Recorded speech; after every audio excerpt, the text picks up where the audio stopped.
સાયબરના sir એને એવું કીધું કે આને મારશો ને તો જ મેળ આવશે કે ત્યાં સુધી આ સાચું નહીં બોલે એમ.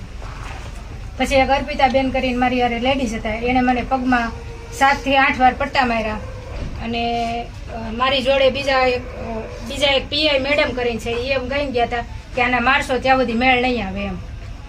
એલસીબીના એક મેડમ કરીને છે પીઆઈ. એટલે એ પછી કઈને ખાલી વહી જ ગયા હતા, માર્યું ત્યારે નહોતા પણ એ કઈને વહી ગયા હતા. અને એક સાયબર વાળાના એક રાઇટર છે એ અહીંયા હાજર હતા. બેન, માર દરમિયાન તમને શું પૂછવામાં આવતું હતું? તાલુકા મેજિસ્ટ્રેટ સાહેબ આજ કે લેટર કોણે લખ્યો છે, કોણે ટાઈપ કર્યો છે, એ જ બધું પૂછવામાં આવતું. આપણા જજ સાહેબ છે, આપણા રક્ષક છે, તમારા આંગણે આવ્યા છે અને તમારું નિવેદન મીડિયા અને બધા જ આગેવાનોની વચ્ચે તમને મારવામાં આવ્યા, મારનારા તમારા સહારોપીઓની સામે ઊભા રાખીને તમને ડરાવવામાં આવ્યા, એ વાત આપણે એની સામે રજૂ કરી છે.